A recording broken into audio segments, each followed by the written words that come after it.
Hello and welcome back to Alex FPL. Today we'll be covering final team selection, as well as some thoughts on specific players like Grealish, Fernandes, Van Dijk, Williams, Sarr and Reinders. I'll do some final tips, and then finally a special reminder at the end. So starting off with our keeper, I've stuck with Sanchez pretty much throughout the whole of preseason. I really wanted to find a 4.5 goalkeeper, but unfortunately I couldn't find one that I was really convinced by. So we're going with Sanchez. Now moving into defence, I had a slot for a 6 million goalkeeper again throughout preseason, throughout all of my drafts. Firstly, it was Gabriel, then it became Van Dijk. But having looked at the team a bit more, I actually needed to free up a bit more money, and I decided to downgrade Van Dijk to Porro. Don't get me wrong, Van Dijk is still a fantastic pick.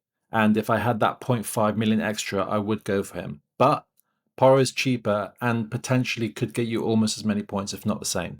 Of course, Porro is a bit more of a risk than Van Dijk. We're very well versed in Liverpool's defence. We know what to expect there. However, with Tottenham and their new manager, Thomas Frank, we have no idea what the defensive stats are going to look like. So I'm basing my decision almost entirely on Porro's attacking potential. The other factor that made me decide on Porro was the fact that Madison is now injured and Porro might be taking set pieces. We saw him take some in the Super Cup. Next up, we have Tarkowski. Now, I have heard reports that Branthwaite is out, which could make Tarkowski a slightly less safe pick. So I will review Tarkowski on the hour or two before the deadline, and I might make a switch there. But for now, he's staying on my team. Next up, we have Milenkovic. So Milenkovic was previously Nico Williams for me. Those two players keep swapping in my drafts. I'm probably going to keep doing that until the absolute last minute. I do think Milenkovic is the better pick. That's pretty obvious in my eyes. He's the more attacking player. His XGI last season was higher than Nico Williams. His defensive contributions as well will be higher than Nico Williams. Of course, he is 0.5 more expensive, which is why some people have not opted for him. But I'm 99% sure he stays in my squad come deadline. Now moving into the midfield, we start with Salah. A lot's been said about Salah in preseason. People are saying he's out of form, others saying he's the GOAT and should not be questioned. I am pretty sure I'm going to stay with Salah, even if he doesn't perform in Gameweek 1 and 2. I just really back his stats. He broke the record for FPL last season. I don't see any reason why he's not going to repeat himself this season. Some people are talking about tactical switches, but again, Slot is not a new manager to Liverpool. They played together before last season. I have no reason to doubt Mo. Next up, we have Palmer. I'm assuming most of you watching will have Palmer as well. They played really well in the FIFA World Cup earlier this summer. Cole Palmer especially stood out, so I have no reason to back against him. Next, we have Florian Wirtz, arguably the player I've taken the biggest bet on. The reason why I say that is that he's 8.5 million, and that's a lot of money to spend for a player that we haven't actually seen play in the Premier League yet. Having said that, the whole point of FPL is to have fun. It is a game at the end of the day, and if you want to take a bet, then you should absolutely do it. Probably the more sensible pick would have been Fernandes, but again, Fernandes is 0.5 million more expensive, so I would have had to find that money elsewhere in the squad. And secondly, I just also enjoy the idea of watching a new player. Next, we have Kudus, who up until 24 hours ago was Ndiaye. The reason why I've gone with Kudus is when we saw him in the Super Cup, we saw him play an almost number 9 role alongside Richarlison. Now, that's obviously probably due to some injury problems. Solanke wasn't seen until, I think, the 70th or 80th minute in that game, so clearly not going to start in Game Week 1, I don't think. But still, Kudus is clearly trusted by Frank and can play in those forward roles when needed. And the other factor that made me look towards Kudus was the fact that Ndiaye will now potentially be facing competition from Jack Grealish on that left wing. The other way of looking at it is that Jack Grealish being in that Everton side means he'll get them more penalties. And of course, Ndiaye is on penalties, so that's a net positive for him. But that logic starts to feel a bit like overthinking. Finally, in the midfield, I've gone with Reinders. Previously, the slot belonged to Anderson, the 5.5 defensive midfielder for Nottingham Forest. Anderson is the kind of player that can take over with 3 to 5 points per game week, so he's a good long-term hold. However, what I like about Reinders is his attacking potential. We saw him score 2 goals in his last outing, and he played a very advanced role. Of course, knowing Pep, he's going to be benched in the first game week and we'll never see him again. But I do think, based on what we know right now, that he's a more exciting pick than Anderson. Now moving into the attack, starting with Watkins. So this is a player I did not have in my draft up until recently, and it took a lot of surgery to get him in here, so I really hope he's worth it.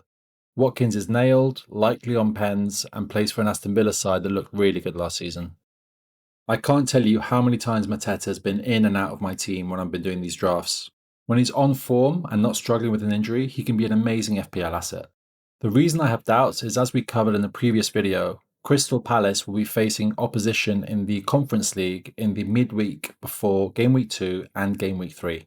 That means 5 games in 3 weeks. Now, Nketiah is injured, so Nketiah can't take Mateta's place in those midweek fixtures. But also, that could potentially mean that they simply have no other recourse other than to use Mateta. Now, they could potentially use someone like Eze as a number 9. We haven't seen that happen very often, so I'm doubtful. But I just can't see Mateta playing 5 whole matches in 3 weeks. It's just so unlikely. But I do love Mateta's fixtures going forward, so he's a great long-term pick. Just don't expect him to score double-digit hauls in the first 3 game weeks. Now onto the bench, easily the worst part of my squad. Starting with Dubravka, 4 million, has just moved to Burnley, likely going to be their starting keeper. Then we have Goodmanson at Leeds. He's got an okay fixture against Everton, so I've put him first on my bench. Then we have Esteve, who's facing Tottenham away. Next week, though, he's playing Sunderland at home, so I might very well swap him for Porro, who's playing City. I'm trying not to remember when I did this last year. I moved Porro out of my team when he was facing City, and he went ahead and scored 15 points, so let's just hope that doesn't happen again. Final player on my bench, it's a 4.5 million. I've gone with Gue because there's a good likelihood he could start playing matches for Sunderland, but this could be any placeholder. I wanted to do a quick section on strikers next. Watkins for me is locked in, but I'm really struggling to find the second striker. Obviously, I've gone with Mateta, but for the reasons I explained earlier, I'm not really too confident on his points in the first 3 game weeks. Alternatively, we could look at someone like Evanilson, but again, his opening fixture is really bad, and also his team has been completely gutted over the summer, so I want to see how they bounce back in those first few game weeks first. Then we have someone like João Pedro, but for me, personally, I think he's facing too much minutes risk. Then we've got Gyökeres and Ekitike in similar positions, both brand new in their clubs. So again, I want to see how their clubs are using them before I select them for my team. Then we have one of my favourite players from the last campaign, Chris Wood. Unfortunately, having watched him in pre-season, I'm just not sure that he's going to hit the ground running when the Premier League starts. Next, Strand Larsen, who I do like at 6.5 million, but his opening fixture against City really puts me off. Also, I'm not sure I want to rely on a Wolves player to be bringing me points every week. Next, Bowen, but I can't afford him and I really don't want to take 0.5 million out of my team. Then Raul, who to be fair could be a great pick, but given his age, I am predicting a bit more turnover than we saw last season. Next, I wanted to address some talking points. First up, Williams. Are we sure he's going to be nailed in that team if Nottingham Forest are looking for a new left back? The urge to buy Fernandes gets greater and greater with every minute that passes and we get close to the deadline. I don't know why I'm like this. I've done this for the last 2 or 3 seasons. It never goes well for me. He always has a slow start, but I can't help but think that he's a great asset. He's on corners, he's on penalties, he's on free kicks. He's probably going to get us some DEFCON points this year as well because of his position. I really think he's going to be in my team at some point. I'm just not sure how I can fit him into this current squad. I touched on this earlier, but what will Grealish's impact on Ndiaye be? It could go either way, but I've opted to be safe and I've taken Ndiaye out of my team. Not only have I gone for Mateta on my team, I'm also really strongly considering bringing Sarr in instead of Kudus. Could be a better long-term hold. I'm not sure I did the right thing by bringing Porro in instead of Virgil van Dijk. What do you think? Let me know in the comments. Finally, Reinders. Is the potential upside of his points worth losing sleep over Pep Roulette? Now, some quick tips. This is obviously a big one. The deadline is today, 6:30 p.m. BST. That's UK time. Make sure that throughout the day, when you're tinkering and adjusting your drafts, as you probably will be, make sure you always select your captain, your vice captain, and your bench order. You never know what might happen at the last minute. You might not be able to set your team in time. Make sure that your bus team is ready right from before the deadline. Don't tinker right up until the last minute. This is more of a tip for myself than anything, but tinkering at the last minute is a surefire way to destroy weeks and weeks of preparation and thought. Be confident in your choices. Remember why you picked a player. There's obviously a reason why you picked them in your squad. If they're not performing in Game Week 1 or Game Week 2, stay true to what you thought of when you brought that player into your team. Don't immediately sub them out unless something dramatic has changed. Finally, remember this is a game. We're here to enjoy it. Of course, we want to win our mini leagues, we want to beat our friends, but ultimately it is a game and it's there to be enjoyed.